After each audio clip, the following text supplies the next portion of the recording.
தேசம் பாரத் நேயர்களுக்கு அன்பு வணக்கம். சிறைக்கு செல்கிறாரா திமுக பேச்சாளர் சிவாஜி கிருஷ்ணமூர்த்தி? இதுதான் இப்போ பரவலாக திமுக வட்டாரத்தில் பேசப்படுற ஒரு கேள்வியாக இருக்குது. யாரு அந்த கிருஷ்ணமூர்த்தின்னு சொல்லி நீங்கள் யோசிக்க வேண்டாம். திமுக மேடெல்லாம் முந்தியெல்லாம் கிட்டத்தட்ட ஒரு 20 வருஷத்துக்கு முன்னாடி 30 வருஷத்துக்கு முன்னாடி எல்லாம் வெற்றி கொண்டான், நன்னிலம் நடராசன், தீப்பொறி ஆறுமுகம்னு பிரபல நட்சத்திர பேச்சாளர்கள் இருப்பாங்க. அவங்க சிறப்பு பேச்சாளர்களாக அழைக்கப்படுவாங்க. அவங்க கிட்டத்தட்ட இரவு 9 மணிக்கு மேலே பேசுவாங்க. அது வரைக்கும் உள்ளூர் பேச்சாளர்கள் பேசிகிட்டு இருப்பாங்க. ஆனால் சிறப்பு பேச்சாளர் பேச வர்றப்ப அந்த திமுக மேடையில் இருக்கிற ஒரு முக்கியமான உள்ளூர் பிரமுகர் எந்திரிச்சு பெண்கள் எல்லாம் வீட்டுக்கு போயிருங்க, எந்திரிச்சு கலந்து போயிருங்க அப்படின்னு சொல்லுவார். ஏன் அப்படின்னு கேட்டால், அந்த முக்கிய பேச்சாளர்களுக்கு முழு நேரமாக என்ன வேலைன்னு கேட்டிங்கன்னா, எதிர்கட்சியில் இருக்கிற பெண்களை அவதூறாக பேசுறது, அசிங்கமாக பேசுறது, ஆபாசமாக பேசுறது, அதை கீழே இருக்கிற திமுக உடன்பிறப்புகள் கைதட்டி ஆரவாரம் செஞ்சு ரசிப்பாங்க. இது ஒரு 35-40 வருஷத்துக்கு முன்னாடி எல்லா ஊர்களையுமே திமுக கூட்டங்களில் இந்த காட்சியை நம்ம காண முடியும். இதை தமிழக பாஜக தலைவர் அண்ணாமலை கூட சமீபத்தில் குறிப்பிட்டிருக்கிறார், நம்ம கவனிச்சு. இப்போ நன்னிலம் நடராசன் வெற்றி கொண்டான், தீப்பொறி ஆறுமுகம் பேச்சை கேட்க முடியாத அந்த குறைக்காக சிலர் இருக்கிறாங்க. செய்தி சாதிக்குன்னு ஒருத்தர் இருப்பார். அவரு இதே மாதிரி பெண்களை ஆபாசமாக பேசின வழக்குகளுக்கு கூட சந்திச்சிருக்கிறாரு. அதே போல தான் இந்த சிவாஜி கிருஷ்ணமூர்த்தியும் கடந்த காலங்களில் இவர் ஆபாசமாக பேசினதுக்காக கடும் எதிர்ப்பை சந்திச்சிருக்கிறாரு.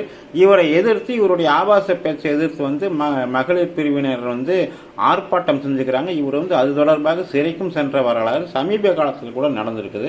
இவர் இது மாதிரி பேசக்கூடாதுன்னு சொல்லி எச்சரித்ததாக சொல்லி திமுகவினுடைய தலைமை கழகம் இவர் கட்சியில் நீக்கினா சொன்னாங்க.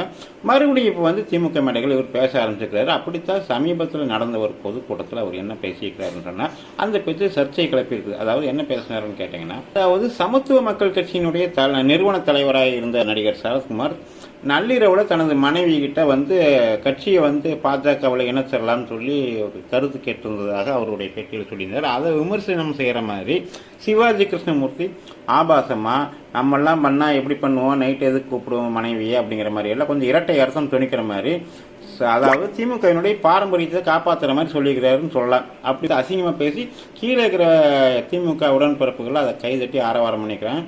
இது சமூக வலைதளங்களில் சமீபத்தில் பரவலாக பகிரப்பட்டு வைரலானது.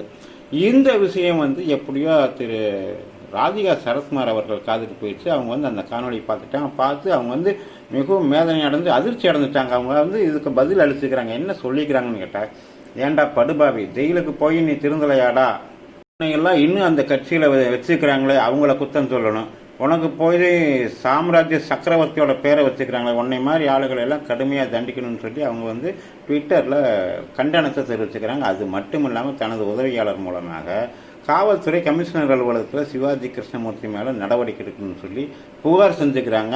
இதை பாஜக தலைமை இதுக்கு முழு பின்னணியில் முழு ஆதரவு தெரிவிக்கிறதாகவும், சிவாஜி கிருஷ்ணமூர்த்தி மீண்டும் சிறைக்கு செல்வார் அப்படின்னு சொல்லி நம்பத்தகுந்த வட்டாரங்கள் சொல்லுது.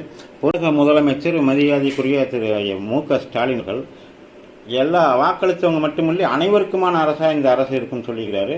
அது மட்டும் இல்லாமல் பெண்களுக்கு ஒரு பிரச்சனைனா அவர் உடனே துடிச்சு போய் களத்தில் இறங்கி நடவடிக்கை எடுப்பார். ஏன்னு கேட்டால், சமீபத்தில் பெண் போலீஸாரை ஆபாசமாக பேசினதாக சொல்லி சவுக்கு சங்கர் அப்படிங்கிற யூடியூப் பேச்சாளரை அவர் கைது செய்தது மட்டும் இல்லாமல் கிட்டத்தட்ட அவர் கடுமையாக அவர் மேலே நடவடிக்கை எடுத்துருக்கிறார். அதே போல் பெண்களை மிகவும் தரக்குறையாக பேசின இந்த சிவாஜி கிருஷ்ணமூர்த்தி மேலேயும் அவர் நடவடிக்கை எடுப்பார் அப்படிங்கிற நம்பிக்கை நமக்கு இருக்குது. பொறுத்திருந்து பார்ப்போம்.